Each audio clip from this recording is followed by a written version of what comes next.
Now, a man who kept the body of his elderly mother in a chest freezer at his home in South Wales while her pension money kept coming in was jailed today. Christopher Phillips was sentenced to 2 years and 4 months for fraud and for preventing the lawful burial of his 89-year-old mother, Sylvia. So far, it remains unclear what caused her death. Sangeeta Lal's report contains details that you may well find distressing.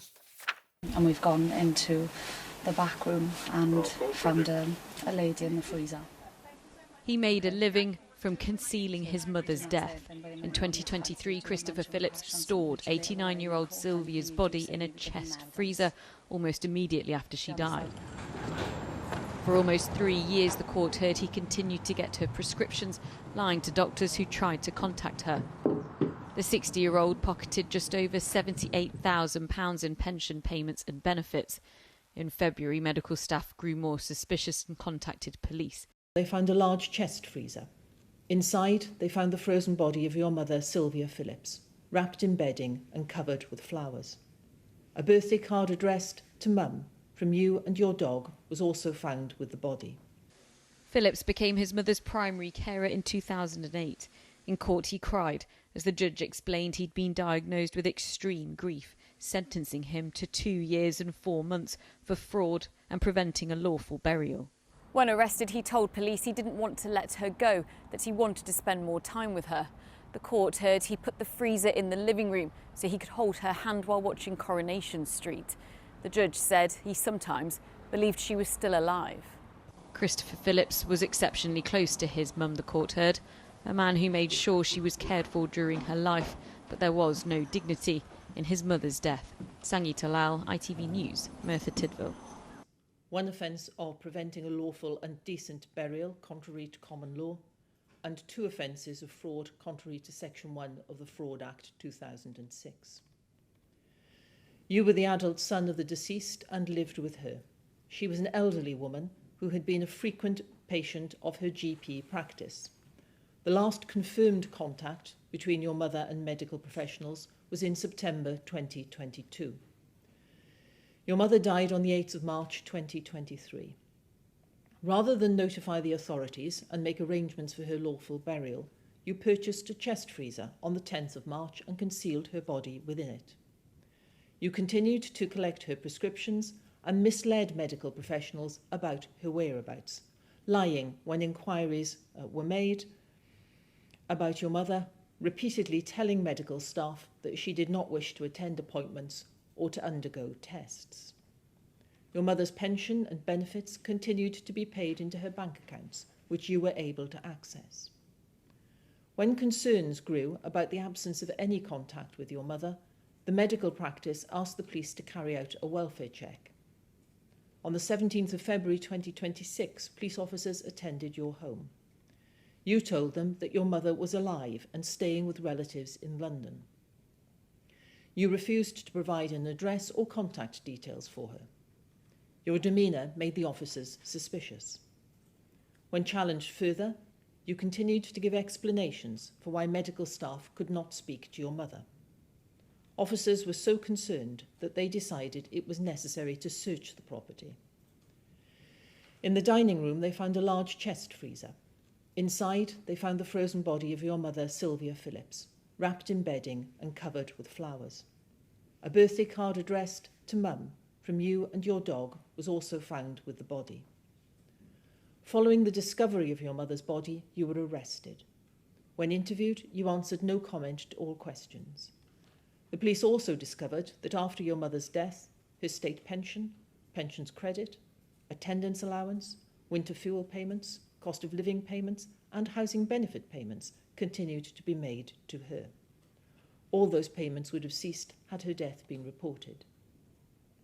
The total sum received after her death was about £78,000. You have pleaded guilty on the basis. The prosecution does not seek a trial of issue, submitting that the basis would not make a significant difference to sentence. I agree, and so you will be sentenced on your basis of plea, which is as follows. The defendant had resided with his mother, the deceased Sylvia Phillips, for many years and acted as her carer throughout that time and leading up to her death on the 8th of March 2023. The defendant was working up until the end of 2022 when he resigned and stayed at home as a full-time carer.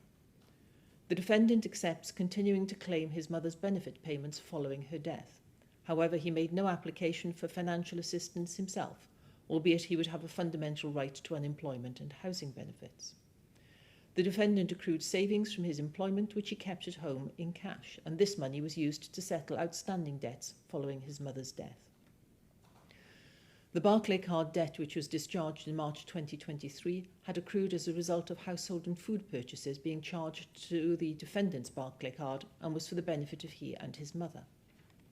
The defendant settled a debt in excess of £2,000 to OVO Energy following his mother's death. Mrs Phillips suffered extremely sensitive skin and would not wear clothing. As a result, the property required continuous heating, hence the debt that accrued on her behalf. You are now 60 years old and you have no convictions, cautions, warnings or reprimands. I take into account the sentencing guideline on the imposition of community and custodial sentences.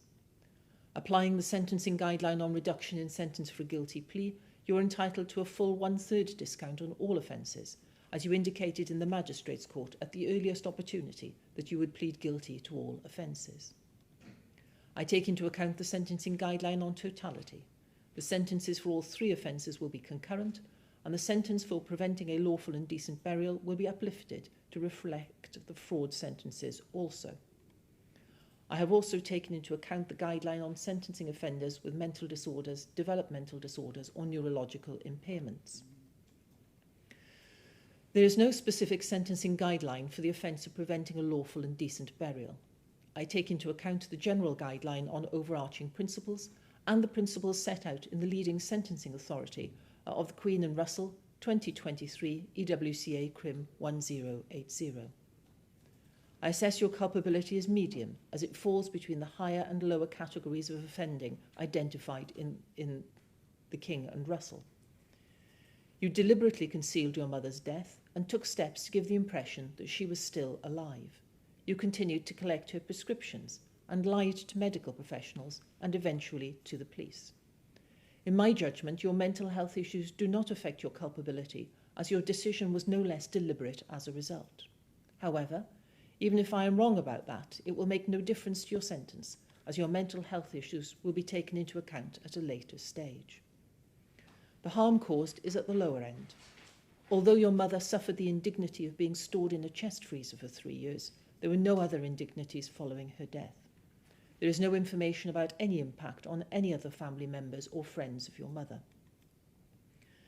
The suggested starting point in the King and Russell is a sentence of about 3 years before other aggravating and mitigating features and before discount for a guilty plea. Your offending is aggravated by the length of time over which you concealed your mother's death and because you had the financial advantage of continuing to receive her pension and benefits. Furthermore, there is a cost to the NHS for the prescriptions that you continued to collect for nearly 3 years. There is a specific sentencing guideline for the offence of benefit fraud. The prosecution has submitted that your culpability is high because of the sophisticated nature of the offences and because there was significant planning. I disagree. Collecting your mother's prescriptions as usual and telling lies to avoid detection does not amount to sophisticated offending. The planning involved the purchase of a freezer after your mother's death, which is not significant planning. There are no lesser culpability factors.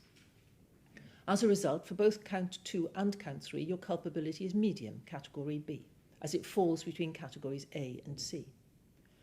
Harm for Count 2 falls into Category 3, as the sum involved is between £50,000 and £100,000. The recommended starting point after trial, applying Table 3 and based on £75,000, is 15 months custody, with a range from 36 weeks up to 3 years custody. Harm for Count 3 falls into Category 4, as the sum involved is between £10,000 and £50,000. The recommended starting point after trial, applying Table 3 and based on £30,000, is 1 year's custody, with a range from a high-level community order up to 2 years custody. Your offending is aggravated as the claims were fraudulent from the outset, and the offending took place over a period only just short of 3 years. In mitigation of your overall offending and reducing seriousness, you are of good character, and have taken into account the contents of your psychiatric report, your pre-sentence report, and all the mitigation advanced very ably on your behalf by Ms Smith today. The psychiatrist concludes that at the time of the offending you were suffering from a recognised mental disorder, namely prolonged grief disorder, which developed following your mother's death. He considers that this condition provides an explanation for your behaviour. He records evidence of persistent longing for your mother, difficulty accepting her death, preoccupation with her, social withdrawal, and an inability to move forward with ordinary life. He also notes what he describes as a dependent relationship between you and your mother, together with your limited social contacts. The report further concludes that since your imprisonment, you have developed an adjustment disorder, characterised by distress, excessive worry, low mood, hopelessness, and episodes of self-harm and suicidal thinking. The report records previous episodes of self-harm in adulthood and notes that you have required monitoring in custody because of concerns about self-harm. At the time of assessment, however, you reported no current suicidal thoughts. The psychiatrist found no evidence that you suffer from schizophrenia, any other psychotic illness, a personality disorder, a learning disability, or alcohol or substance misuse disorders. During examination, you were orientated, able to engage appropriately, showed no sign of hallucinations or delusional beliefs, and demonstrated reasonable insight. The report concludes that you do not currently require treatment from secondary mental health services and that any ongoing adjustment difficulties could be managed in primary care. The author of the pre-sentence report assesses you as presenting a low likelihood of further offending. The report identifies the death of your mother, your response to that loss, your thinking and behaviour at the time, your financial circumstances, and the secrecy involved in the offending as significant factors. The report describes you as a socially isolated individual and suggests that periods of isolation may increase risk. It also records a history of mental health difficulties, including past suicidal thoughts and self-harm. Overall, the probation officer considers that the offending occurred against a very unusual and specific set of circumstances. Would you stand up, please? As Lord Justice Popplewell said in The King and Russell, the offence of preventing a lawful and decent burial is a serious one, which, save in exceptional circumstances, requires a custodial sentence. Although the circumstances of your case and your motivation are unusual, in my judgment, they are not exceptional. You also have to be sentenced for 2 related offences of fraud. In taking into account all of the factors set out in the imposition guideline, which I have to consider when deciding if your sentence should be immediate or suspended, I bear in mind that not all factors have equal weight. I am satisfied that, although the other relevant factors indicate that a suspended sentence would be appropriate, the seriousness of these offences means that appropriate punishment can only be achieved by an immediate custodial sentence. On count 1, preventing a lawful and decent burial, and uplifted to reflect the totality of your offending, had you been convicted after a trial, taking account of all the aggravating and mitigating factors, the least sentence would have been 3 years and 6 months imprisonment. Applying 1/3 discount for your guilty plea, the sentence is 2 years, 4 months imprisonment. On count 2, the least sentenced after trial would have been 12 months imprisonment. Applying 1/3 discount for your guilty plea, the sentence is 8 months imprisonment concurrent. On count 3, the least sentence would have been 6 months imprisonment. Applying 1/3 discount for your guilty plea, the sentence is 4 months imprisonment concurrent. That means that the total sentence is 2 years, 4 months imprisonment. You will serve 40% of your sentence in custody. If that is not correct, or it changes, the prison authorities will inform you of the term that you must serve before your release. The days which you have spent on remand in custody will automatically count towards the custodial term of your sentence.